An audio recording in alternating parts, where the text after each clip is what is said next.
এদিকে শেখ হাসিনাকে নিয়ে ফাইনাল সিদ্ধান্তে পৌঁছেছে ভারত।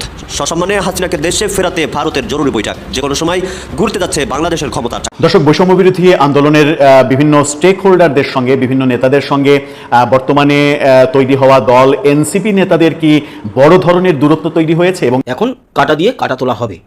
এবার শুরু হচ্ছে আসল কাজ। 15 তারিখে নরেন্দ্র মোদী, আমাদের অজিত ডোভাল, রাজনাথ সিং প্রতিরক্ষামন্ত্রী, তারপরে সিডিএস, যিনি তিনটে যে আমাদের ভারতীয় মিলিটারি ডিপার্টমেন্ট, মানে এক হচ্ছে সেনাবাহিনী, এয়ারফোর্স, নেভি, তার 3 সেনার প্রধান, chief of defence staff Anil Chauhan, তিনিও কিন্তু কলকাতায় আসছেন। সেনাপ্রধানের আগের অনেকগুলো প্রজেক্ট ব্যর্থ হয়ে গেছে। এখন ওই সব জায়গা থেকে সেনাপ্রধান ওয়াকারুজ্জামান এবং তার যে গং, তার যে কিছু অনুগত মুজিববাদী ভারতপন্থী কর্মকর্তা রয়েছে, সিনিয়র অফিসার রয়েছে, তারা ব্যর্থ হয়েছে, তারা পিছু হটেছে। এখন তারা নতুন প্রজেক্ট হাতে নিয়েছে। আসসালামু আলাইকুম রহমতুল্লাহ। প্রদর্শক, নতুন এক ভিডিওতে আপনাদের সকলকে স্বাগতম। প্রদর্শক, আপনারা ভিডিওর শুরুতে ভিডিওর বিশেষ কয়েকটা অংশ এবং থাম্বনেল দেখে বুঝে গেছেন যে আসলে কতটা গুরুত্বপূর্ণ নিউজ হতে চলেছে। প্রদর্শক, এই জন্য বলবো আপনারা ভিডিওগুলো না টেনে সম্পূর্ণ দেখবেন, তাহলে আপনারা সম্পূর্ণ বিষয় বিস্তারিত জানতে পারবেন। চলুন আর কথা না বাড়ে একটি লাইক দিয়ে আমরা সকল বিশ্লেষকের আলোচনাগুলো দেখে আসি। চলুন। বৈষম্য বিরোধী আন্দোলনের যারা সম্মুখ সারির ছাত্র ছিলেন, তাদের নিজেদের মধ্যে একটা নির্দিষ্ট দূরত্ব আমরা দেখতে পাচ্ছি। ডাকসু নির্বাচনের কথাকে কেন্দ্র করেই মূলত এই আলোচনাটা। ডাকসু নির্বাচনের ভিত্তিতে আমরা দেখলাম গতকালকে ডাকসু নির্বাচন হলো, আজকে সকালে এসে ফাইনাল ফলাফল ঘোষণা করা হলো। যদিও গতকালকেই সন্ধ্যাতেই অনুমান করা যাচ্ছিল যে কারা জিতবে, সেটাই হয়েছে, সেটাই বাস্তবায়িত হয়েছে। উমামা ফাতেমা তিনি নির্বাচনে অংশগ্রহণ করেছিলেন, তিনি ভোট বয়কট করেছেন আনুষ্ঠানিকভাবে। আরও একজন ভিপি ক্যান্ডিডেট তিনি ভোট বয়কট করে তিনি বলেছেন যে আমি আর ভোটের মধ্যে নেই। বামদলের মেঘমাল্লার বসু বলেছেন যে এটা বিতর্কিত নির্বাচন, ছাত্রদল বলেছে বিতর্কিত নির্বাচন। বাগশাসের নেতা আব্দুল কাদের তিনি বলছেন যে এটা বিতর্কিত নির্বাচন এবং এই নির্বাচন বিশ্ববিদ্যালয়ের প্রশাসন জামাত শিবিরের মানে কথাই ওঠা বসা করে এবং বিশ্ববিদ্যালয়ের ভিসি জামাত, এই জামাতি ভিসি এবং প্রক্টরীয় বডি যারা দায়িত্বে রয়েছে তারা সবাই জামাতের রাজনীতির সঙ্গে জড়িত।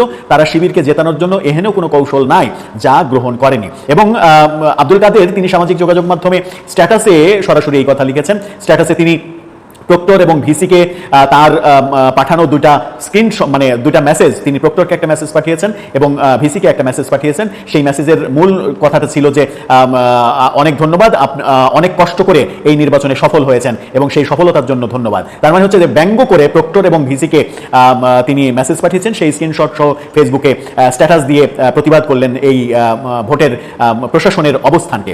যখন বাগসাস নেতা আব্দুল কাদের এটার বিপক্ষে কথা বলছেন, যখন বাকের মজুমদার ভোটের সমালোচনা করছেন, তখন আমরা দেখছি যে এনসিপি নেতা সার্জিস আলম বলছেন যে অসাধারণ ভোট করার জন্য ভিসিকে অভিনন্দন।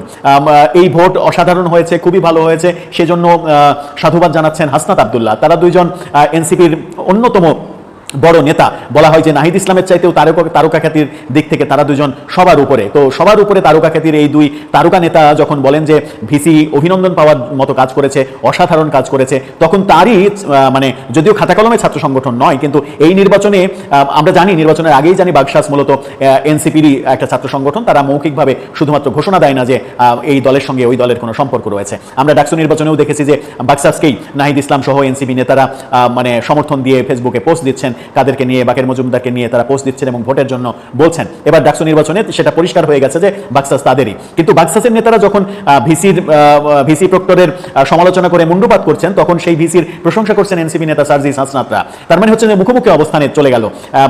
যারা নির্বাচন করেছে তারা বলছে যে কারচুপি হয়েছে এবং ভিসি জামাতের লোক, প্রক্টর জামাতের লোক, তখন সেই জামাতের লোক ভিসি এবং প্রক্টরকে অভিনন্দন জানাচ্ছেন এনসিপির নেতারা। এতে কি এটা প্রমাণিত হয় না যে নিজেদের মধ্যে একটা যুদ্ধ শুরু হয়ে গেছে? মানে শিবির একচ্ছত্রভাবে বিজয়ী হওয়ার মাধ্যমে কি সার্জিস আলম এবং হাসনাত আব্দুল্লাহরা অনেক বেশি খুশি হয়েছেন? অনেক বেশি খুশির ঘটনা ঘটেছে, যেখানে তার দলের বাগসাসের দুইজন মানে ভিপি এবং জিএস বিশেষ করে তারা দুইজনই খুবই শোচনীয়ভাবে পরাজিত হয়েছেন। সেই দৃশ্যের পরেও কি তাদের কাছে এটা গর্বের ব্যাপার? আবার উমামা ফাতেমা তিনি যেটা ফেসবুকে, তিনিও বৈষম্য বিরোধী আন্দোলনের মুখপাত্র ছিলেন। বৈষম্য বিরোধী আন্দোলন, এনসিপির অবস্থা, এনসিপির রাজনীতি সম্পর্কে সাম্প্রতিক সময়ে মুখ খুলেছেন এবং গভীরের অনেক কথা তিনি প্রকাশ করে দিয়েছেন। চাঁদাবাজদের সঙ্গে এনসিপির বড় বড় নেতাদের সম্পর্ক রয়েছে, সেই ব্যাপারে খোলামেলা কথা বলেছেন তিনি। এই ডাকসু নির্বাচন সম্পর্কে সর্বশেষ যে পোস্ট দিয়েছেন ফেসবুক পোস্ট 71 টিভির ফটোকার্ডটা আপনারা দেখে নিতে পারেন। সেখানে বলা হচ্ছে বয়কট ডাকসু নির্বাচন বয়কট করলাম, সম্পূর্ণ নির্লজ্জ কারচুপির নির্বাচন। 5 আগস্টের পরে জাতিকে লজ্জা উপহার দিল ঢাবি প্রশাসন, শিবির পালিত প্রশাসন, উমামা ফাতেমা ভিপি প্রার্থী। এই স্ট্যাটাস যখন দিচ্ছেন তখন উমামা ফাতেমা আরেকটি স্ট্যাটাসও দিয়েছেন, সেই স্ট্যাটাসটাও আপনারা দেখে নিতে পারেন। সেখানে তিনি বলছেন যে কারচুপির নির্বাচনের জন্য 1400 মানুষ মরেছে। একই ইতিহাস, একই ব্যবস্থা, মাঝ দিয়ে এতগুলো পরিবার নিঃস্ব হলো। অভিনব পন্থায় নির্বাচন কারচুপি হয়েছে, বাংলাদেশের ইতিহাসের কালো রাত হয়ে থাকবে। নিজেদের হীন স্বার্থের জন্য ইসলামী ছাত্র শিবির কি পরিমাণ বেইমানি করেছে জাতির সাথে তা ইতিহাসের পাতায় লেখা থাকবে। যখন বৈষম্যবিরোধী আন্দোলনের 3 বড় স্টেক হোল্ডার উমামা ফাতেমা, আব্দুল কাদের, বাকের মজুমদার তারা এই ভিসি এবং এই প্রশাসনের বিপক্ষে অবস্থান নিচ্ছে, তখন এনসিপি নেতা হাসনাত এবং সার্জিস ভিসির পক্ষে অবস্থান নিচ্ছে। এতে কি স্পষ্ট হয় না যে তাদের মধ্যে নিজেদের মধ্যেই মিল নেই, নিজেদের মধ্যে একটা বিরোধ তৈরি হয়েছে এবং এই বিরোধ তাদের ভবিষ্যৎ রাজনীতির জন্য একটা বড় বাধা তৈরি করবে। মাহিন সরকার যে ডাকসু নির্বাচন করার জন্য গেল, তাকে এনসিপি থেকে বহিষ্কার করা হলো, তারপরে আবার চাপ দিয়ে তাকে নির্বাচন থেকে বিরত রাখা হলো, সেরকম ঘটনাও আমরা দেখেছি। মাহিন সরকারকে হয়তো আবার ফিরিয়ে আনার চেষ্টা করা হবে এনসিপিতে। সব মিলিয়ে এনসিপির রাজনৈতিক পরিবেশটা ঘোলাটে মনে হচ্ছে। আমরা আজকেই দেখেছি যে এনসিপি থেকে 2 জন অবসরপ্রাপ্ত মেজর তারা এনসিপি থেকে পদত্যাগ করেছেন। এখন কাটা দিয়ে কাটা তোলা হবে। এবার শুরু হচ্ছে আসল কাজ। 15 তারিখে নরেন্দ্র মোদী, আমাদের অজিত ডোভাল, রাজনাথ সিং প্রতিরক্ষামন্ত্রী, তারপরে সিডিএস, যিনি 3টে যে আমাদের ভারতীয় মিলিটারি ডিপার্টমেন্ট, মানে এক হচ্ছে সেনাবাহিনী, এয়ারফোর্স, নেভি, তার 3 সেনার প্রধান, chief of defence staff Anil Chauhan, তিনিও কিন্তু কলকাতায় আসছেন। এবং শোনা যাচ্ছে যে 3 প্রধানও আসছেন, মানে আর্মি চিফ, তারপরে এয়ার চিফ এবং নেভি চিফ। এছাড়া সচিব আসছেন, যিনি প্রতিরক্ষা দপ্তরের, আর প্রতিরক্ষামন্ত্রী রাজনাথ সিং তো আসছেই। এটা একটা ভয়ঙ্কর মিটিং হতে চলেছে, যে মিটিংটা সম্ভবত বাংলাদেশের ব্যাপারে, মানে আমি বিরুদ্ধে বলতে যাচ্ছিলাম, মুখটা ওরকমভাবে চলে গেছিল, তারপরেও আমি ফিরিয়ে নিয়ে এলাম, বাংলাদেশের ব্যাপারে হতে চলেছে। খুব তাড়াতাড়ি এই ঘটনা ঘটতে চলেছে এবং সেনাবাহিনী পুরো প্রস্তুত। সেনাপ্রধানের আগের অনেকগুলো প্রজেক্ট ব্যর্থ হয়ে গেছে। এখন ওই সব জায়গা থেকে সেনাপ্রধান ওয়াকারুজ্জামান এবং তার যে গং, তার যে কিছু অনুগত মুজিববাদী ভারতপন্থী কর্মকর্তা রয়েছে, সিনিয়র অফিসার রয়েছে, তারা ব্যর্থ হয়েছে, তারা পিছু হটেছে। এখন তারা নতুন প্রজেক্ট হাতে নিয়েছে, কিন্তু মজার বিষয় হচ্ছে সেখানেও তারা সফল হবে না। কারণ আগের প্রজেক্টগুলো যে কারণে যেভাবে ব্যর্থ হয়েছে, এখনো নতুন প্রজেক্টও পিনাকি ভট্টাচার্য, ইলিয়াসরা টের পেয়েছে। এখন একটা ষড়যন্ত্র যখন জানাজানি হয়, তখন ওটা আর করতে পারে না। চোর চুরি করবে এটা বাড়ির মালিক জেনে গেলে তখন আর ওই চুরি করতে পারে না, যেভাবে হোক ওই চুরি ঠেকানো হয়। তো দর্শক, এটা একদম এস্টাবলিশড ফ্যাক্ট যে প্রথমে তারা চেষ্টা করেছিল রিফাইন্ড আওয়ামী লীগ, যেটা সরাসরি স্বীকার করেছে ওয়াকার নেত্র নিউজের সাথে, এবং হাসনাত আব্দুল্লাহ ফাঁস করে দিয়েছিল যে রিফাইন্ড আওয়ামী লীগের প্রস্তাব করেছে এনসিপির কাছে, আরো নানান গোষ্ঠীর কাছে, যে আওয়ামী লীগ ছাড়া ইনক্লুসিভ ইলেকশন হবে না এবং আওয়ামী লীগ বিহীন নন ইনক্লুসিভ ইলেকশন, নন পার্টিসিপেটরি ইলেকশন, এটা আন্তর্জাতিক বিশ্ব মানবে না। এটা ছিল ওয়াকারের যুক্তি। এবং রিফাইন্ড আওয়ামী লীগ লাগবে। রিফাইন্ড আওয়ামী লীগ বলতে কি, কাদেরকে সামনে আনা হবে, এই বিষয়ে অনেক থিওরি ছিল তাদের কাছে, অনেক অ্যাসাইনমেন্ট তারা করে ফাইন্ডিং স্টাডি করেছিল।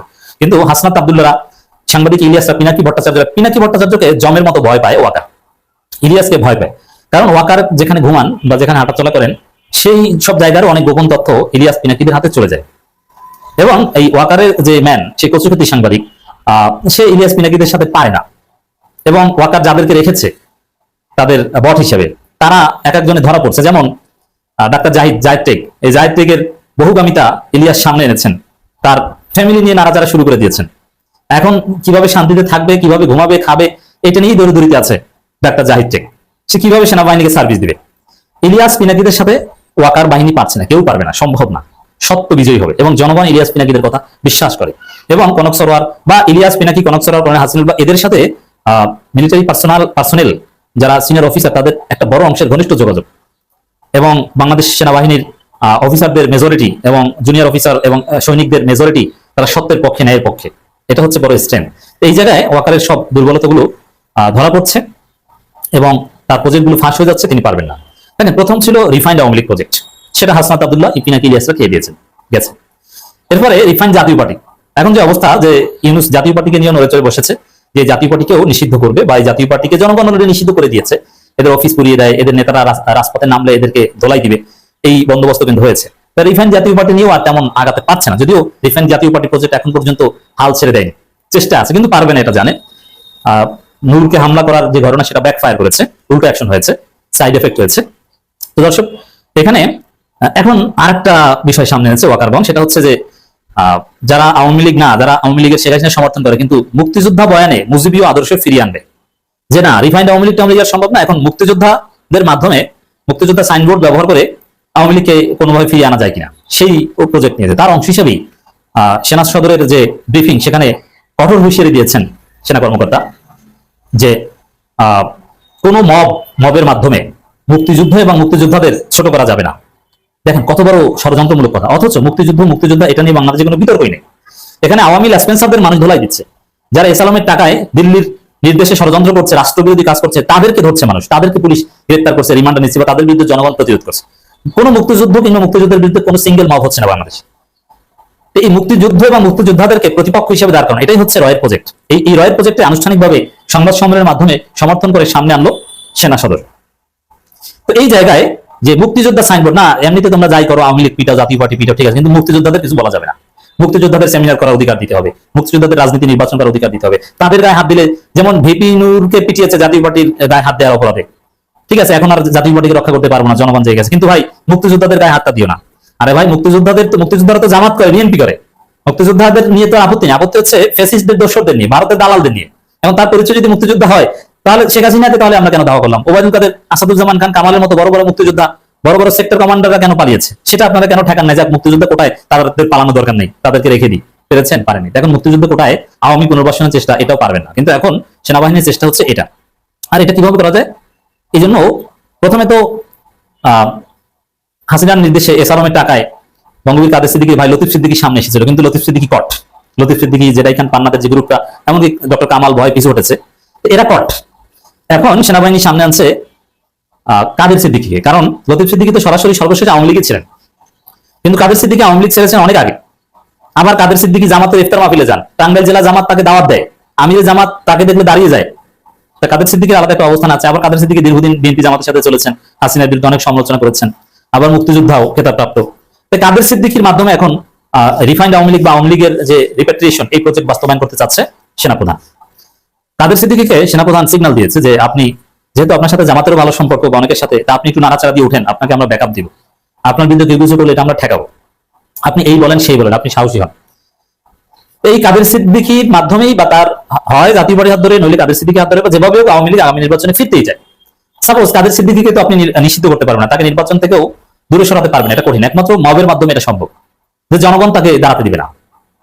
আইনের মাধ্যমে আপনি কাদের সিদ্দিকীকে ফিরাতে পারবেন না, জাতীয় পার্টিকে ফিরাতে পারলেও কাদের সিদ্দিকীকে পারবেন না। এই জন্যই বলছে যে মুক্তিযোদ্ধা এবং মুক্তিযুদ্ধকে কোনো মব দিয়ে ছোট করা যাবে না। কাদের সিদ্দিকীকে তাদেরকে দাঁড় করিয়ে দিবে। আর কলাগাছ দাঁড় করিয়ে দিলেও আওয়ামী লীগের ভোট 5 আগস্টের পর থেকে বেড়েছে, কারণ বিএনপির আকামের কারণে। এই জায়গায় আওয়ামী লীগ কিছু সিট পাবে এবং তাদের রাজনীতির একটা প্রাসঙ্গিকতা থাকবে। সংসদে তাদের পক্ষে মুক্তিযুদ্ধের এই ধোয়া তুলে নানান কথা বলবে এবং প্রতিপক্ষকে রাজাকার গালি দেওয়ার মতো 2-4 জন থাকতে পারে। এই পরিকল্পনা আছে, এই ক্ষেত্রে সেনাপ্রধানের সমর্থন আছে। আর সেনাপ্রধানের আশ্বাসেই কাদের সিদ্দিকী বলছে যে যেদিন আমরা রাস্তায় নামবো সেদিন বন্দুকও কিছু করতে পারবে না। দর্শক, আপনারা একে একে সকল বিশ্লেষকের বক্তব্যগুলো শুনলেন, অবশ্যই আপনারা বুঝতে পারছেন যে আসলে কতটা গুরুত্বপূর্ণ নিউজ ছিল। প্রিয় দর্শক, এখান থেকে যদি আপনাদের কিছু বলার থাকে অবশ্যই কমেন্ট বক্সে জানিয়ে দেবেন। আরও এরকম নিত্য নতুন আপডেট নিউজ পেতে আমাদের এই নিউজ চ্যানেল লেখা আছে, এই চ্যানেলটি সাবস্ক্রাইব করে পাশে থাকবেন। ধন্যবাদ।